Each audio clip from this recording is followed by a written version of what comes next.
Assalamualaikum, halo. Perkenalkan, kami dari Universitas Aisyah Yogyakarta, jurusan S1 Ilmu Keperawatan 5B2.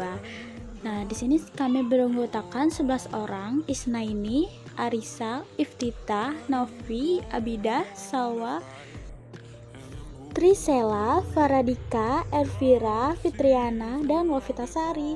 Nah, di sini kami akan menjelaskan tentang air bersih dan sanitasi yang berkelanjutan untuk semua orang. Nah, mari disimak ya teman-teman. Selanjutnya kita bahas mengenai pengertian air bersih. Jadi, air bersih itu adalah air sehat yang dipergunakan untuk kegiatan manusia dan harus bebas dari kuman-kuman penyebab penyakit. Bebas dari bahan-bahan kimia yang dapat mencemari air bersih tersebut. Air merupakan zat yang mutlak bagi setiap makhluk hidup, dan kebersihan air adalah syarat utama bagi terjaminnya kesehatan, menurut Dwijo Saputro tahun 1981. 8 manfaat air bersih bagi manusia dan lingkungan. Yang pertama, memenuhi kebutuhan cairan dalam tubuh. Yang kedua, menjaga kesehatan dan kesegaran tubuh. Yang ketiga, membersihkan badan. Yang keempat, membersihkan bahan makanan dan memasak. Yang kelima, untuk membantu pekerjaan sehari-hari. Yang keenam, untuk irigasi pertanian. Ketujuh, menjaga ekosistem lingkungan. Dan yang kedelapan, menyuplai energi. Untuk yang selanjutnya adalah sumber air bersih. Sumber air bersih terdapat dari beberapa sumber. Yang pertama adalah air laut. Air laut ini sifatnya asin karena mengandung garam NaCl. Jika kadar garam NaCl dalam air laut 3%, maka dengan keadaan ini, maka air laut tidak memenuhi syarat untuk diminum. Selanjutnya yang kedua, air hujan. Nah, cara menjadikan air hujan sebagai air minum hendaknya jangan saat air hujan baru mulai turun, karena masih banyak mengandung kotoran. Air hujan juga mempunyai sifat agresif, terutama terhadap pipa-pipa, penyalur maupun bak-bak reservoir, sehingga hal ini akan mempercepat terjadinya korosi atau karatan. Air hujan juga mempunyai sifat lunak, sehingga akan boros terhadap pemakaian sabun.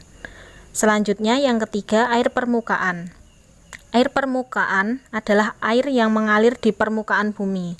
Pada umumnya, air permukaan ini akan mendapat pengotoran selama pengalirannya, misalnya oleh lumpur, batang kayu, daun, kotoran industri, dan lainnya. Untuk meminumnya harus melewati proses pembersihan yang sempurna. Selanjutnya yang keempat adalah air tanah. Air tanah adalah air yang berada di bawah tanah di dalam zona jenuh di mana tekanan hidrostatiknya sama atau lebih besar dari tekanan atmosfer. Selanjutnya yang kelima adalah mata air.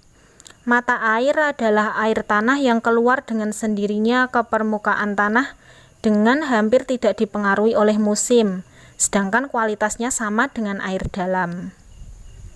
Baik, untuk selanjutnya yaitu ciri-ciri air bersih ya. Nah, di sini ada 5 ciri air bersih. Untuk yang pertama, air tidak berasa. Yang kedua, air tidak berbau. Yang ketiga, mempunyai suhu air yang tidak terlalu tinggi atau rendah. Yang keempat, warna air tidak keruh. Yang kelima, memiliki jumlah zat padat terlarut kurang dari 500 mg per liter. Selanjutnya, kita akan membicarakan mengenai air dan kesehatan. Kenapa sih kok kita sangat perlu mempelajari tentang air dan kesehatan? Nah, air dan kesehatan saling berhubungan satu sama lain, karena air merupakan kebutuhan yang sangat penting bagi kehidupan manusia. 50-70% dari tubuh manusia terdiri dari air.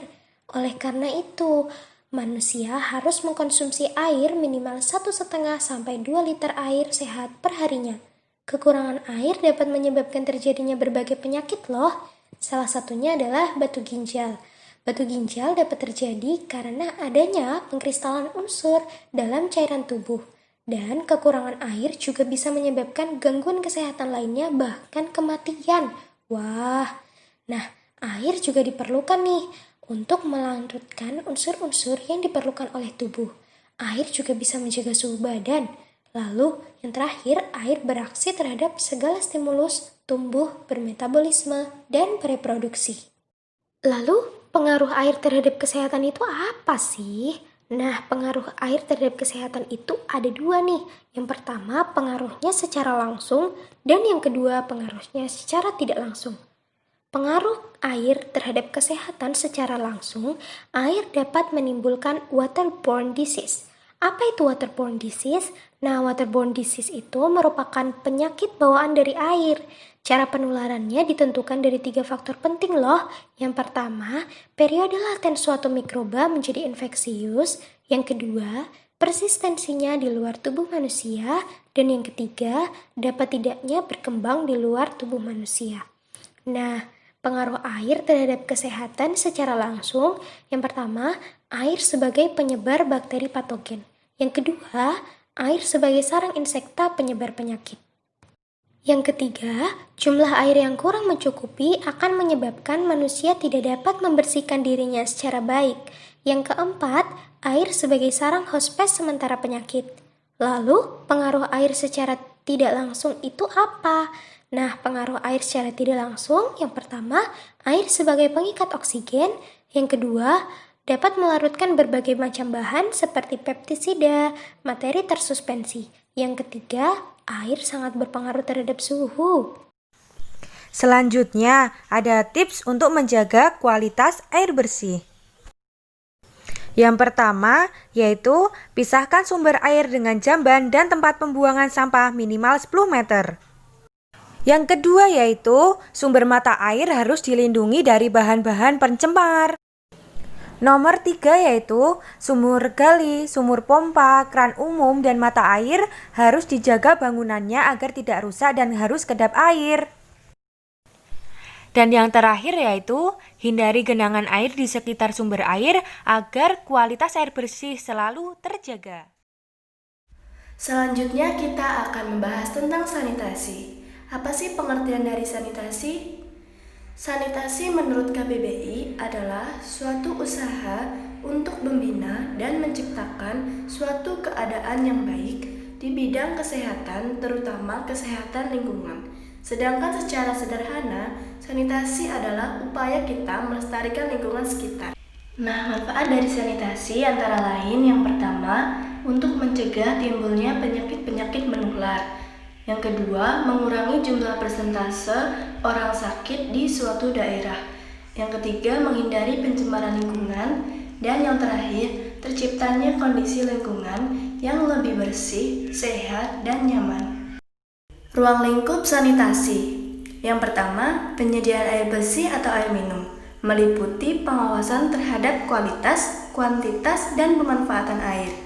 Kemudian, pengelolaan sampah, meliputi cara pembuangan sampah, peralatan pembuangan sampah, dan cara penggunaannya. Untuk tujuan sanitasi sendiri ada 3, yaitu yang pertama memperbaiki, mempertahankan, dan mengembalikan kesehatan yang baik pada manusia. Dan yang kedua, efisiensi produksi dapat dimaksimalkan. Dan yang ketiga, menghasilkan produk yang aman dan sehat dari pengaruh hazard yang dapat menyebabkan penyakit bagi manusia.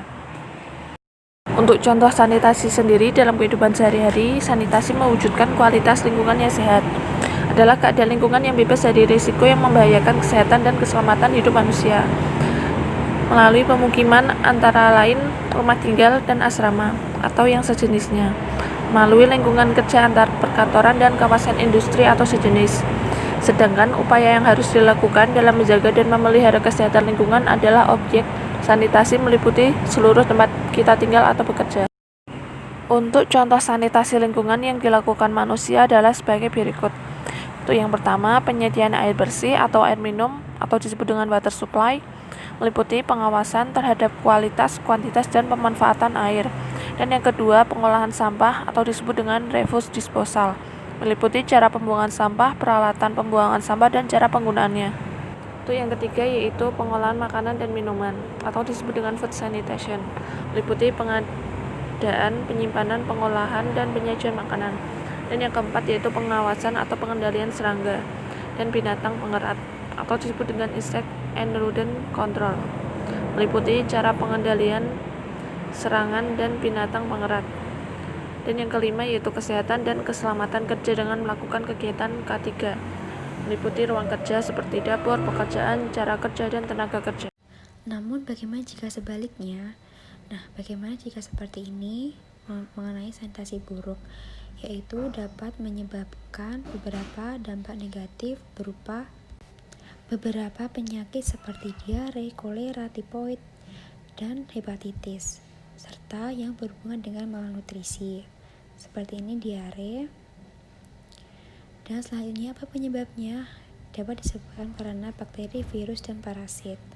Selanjutnya bagaimana pencegahannya? Pencegahannya yaitu dapat dilakukan dengan aspek-aspek kebersihan dan kesehatan seperti mencuci tangan.